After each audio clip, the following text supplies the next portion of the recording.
अस्सलाम वालेकुम। जब पकोड़े होंगे इतने मज़ेदार तो मेहमान आएंगे बहाने से बार बार।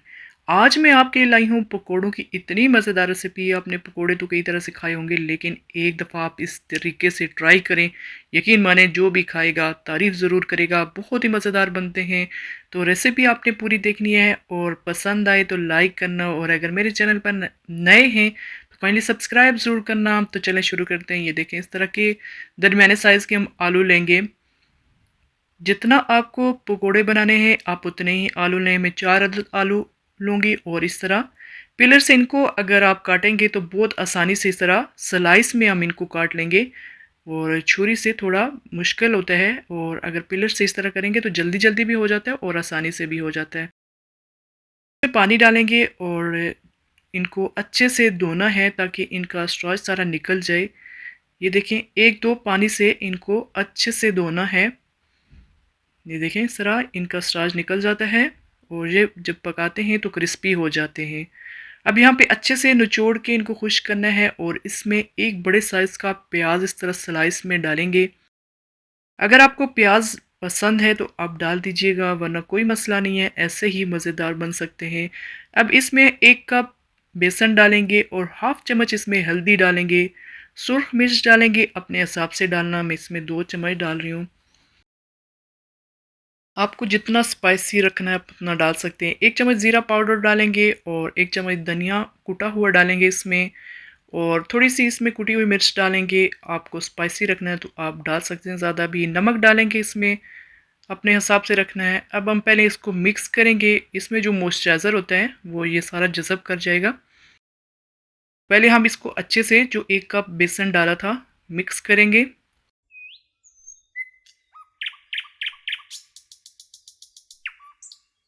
और यहाँ पे अभी इसमें थोड़ा-सा मॉइस्चराइज़र और भी है तो हम इसमें आधा कप बेसन और डालेंगे। बहुत ज़्यादा बेसन इसमें नहीं डालना, ना मोटे-मोटे हो जाएँगे और क्रिस्पी नहीं बनेंगे। तो अच्छे से मिक्स करना है।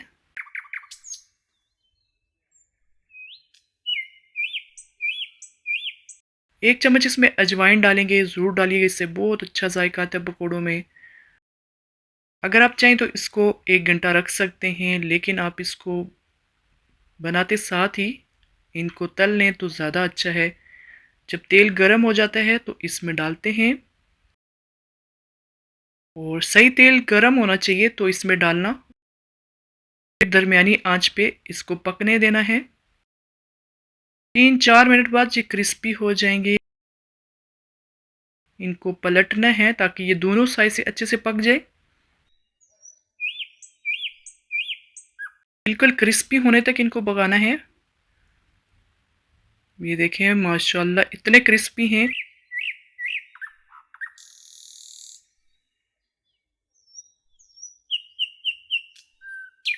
बहुत ज़्यादा ब्राउन नहीं करना है वरना इनका जायका ख़राब हो जाता है। इसलिए आप इनको हल्की आंच पे पकाएंगे तो क्रिस्पी हो जाएंगे सही। बाकी के भी इसी तरह पकाएंगे। अलग से फ्राई पैन में इस तरह जितने पकोड़े आप चाहें उतने डाल दें, इस तरह भर के डाल दें और इसके ऊपर इस तरह मोज़रेला चीज़ डाल दें। आप एक दफ़ा इस तरह बना के देखिएगा, यकीन माने बहुत मज़ेदार बनेंगे। पकोड़े तो आपने कई तरह से बनाए होंगे लेकिन एक दफ़ा इस तरीके से भी ट्राई कर दीजिएगा। और थोड़ा सा सब्ज़ धनिया इसमें डालेंगे। अब इसको कवर कर देंगे 15 मिनट के लिए दम वाली आंच पे, ताकि चीज़ मेल्ट हो जाए। आप चाहें तो इसको ओवन में भी रख सकते हैं, प्री हीट ओवन में चीज़ मेल्ट हो जाती है। अब 10 मिनट के बाद मैं आपको दिखाती हूँ। ये देखें, माशाल्लाह एकदम परफेक्ट चीज़ मेल्ट हो गई फ्राई पैन में ही। अब हम इसको निकालेंगे।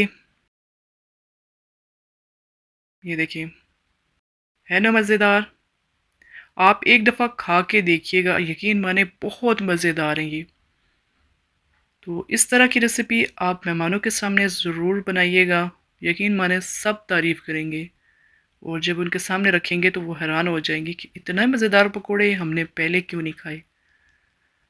तो रेसिपी पसंद आए तो सब्सक्राइब भी कर दें और साथ में बेल के बटन को भी दबा देना ताकि मेरी आने वाली रेसिपीज़ आपको मिलती रहें। अगर आपको मेरी रेसिपी पसंद आती हैं तो लाइक ज़रूर करना।